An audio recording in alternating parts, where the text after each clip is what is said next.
Please யாராச்சும் காப்பாத்துங்க. Help.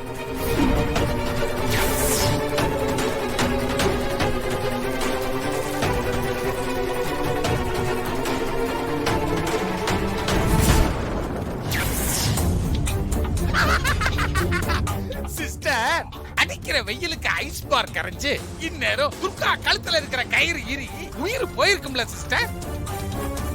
கண்டிப்பா கண்டிப்பா அவ உயிரை விட்டுருப்பா. ஆமா, அதுல என்ன உனக்கு சந்தேகம்? ஐயா, அதுல எனக்கு சந்தேகம்லாம் இல்ல சிஸ்டர். நான் ரொம்ப ரொம்ப சந்தோஷமா இருக்கிறேன். ஐ அம் வெரி ஹாப்பி சிஸ்டர். இருந்தாலும் மனசுக்குள்ள ஒரு சின்ன வருத்தம் சிஸ்டர். வருத்தமா? என்ன வருத்தம்? என்ன சிஸ்டர் இப்படி கேட்டுட்டீங்க? அந்த இன்ஸ்பெக்டர் துர்காவை தூக்குல தொங்க விட்டு எவ்வளவு பெரிய சாதனை நீங்க செஞ்சிருக்கீங்க. ஆனா எதையுமே சந்தோஷமா நம்மளால கொண்டாட முடியலையே சிஸ்டர். சிஸ்டர், வீடியோ ஆதாரத்தை கையில வச்சிருக்கிற துர்கா கிட்ட இருந்து நாம எப்படி தப்பிக்க போறோம்? கன்ஃபார்மா நமக்கு ஜெயில் தான் நான் பயந்துகிட்டே இருந்தேன் சிஸ்டர். ஆனா துர்கா டிராமா பண்ணி எடுத்த வீடியோவை மாப்பிளைக்கு ஸ்லோ பாய்சன் கொடுத்து அவன் சாவ போறான்னு நீங்களும் அவள மாதிரியே ஒரு டிராமா பண்ணி அந்த துர்கா கிட்ட இருந்து அந்த வீடியோவை சாமர்த்தியமா வாங்கி அதை அழிச்சிங்க பாருங்க. உங்களை எப்படி பாராட்டுறதுன்னே தெரியல sister. Sister, you are really great, really great. Sister, அந்த வீடியோ ஆதாரத்தை மட்டுமா அழிச்சிங்க? நமக்கு தலைவலியா இருந்த துர்கா மாறி ரெண்டு பேரையும் சேர்த்துல அழிச்சிருக்கீங்க. ஒரே கல்ல 3 மாங்கா.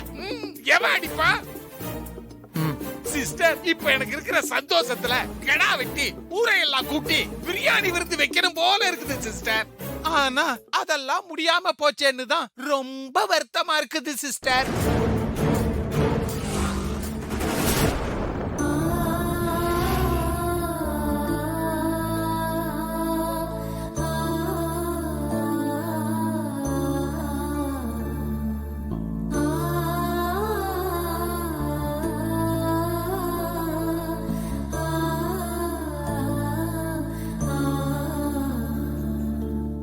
துர்காமா இருக்க இடத்த சங்கரபாண்டி கிட்ட இருந்து எப்படியாச்சும் தெரிஞ்சுக்கணும்.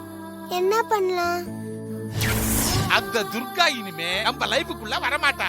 நீ இனிமே உங்க நைனா கிட்ட போய் சேர்ந்து சந்தோஷமா இரு. காப்பாத்துங்க.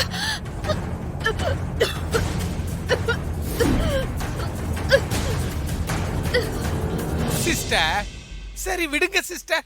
ஊரை கூட்டி பிரியாணி விருந்து வச்சு சந்தோஷத்தை கொண்டாட முடியலன்னா கூட பரவாயில்ல சிஸ்டர். நம்ம 2 பேருக்கும் ஒரு பக்கெட் பிரியாணி ஆர்டர் பண்ணி அந்த சந்தோஷத்தை கொண்டாடலாமா சிஸ்டர்?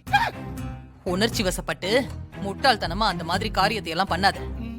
அப்புறம் வீட்ல இருக்கிறவங்களுக்கெல்லாம் நம்ம மேல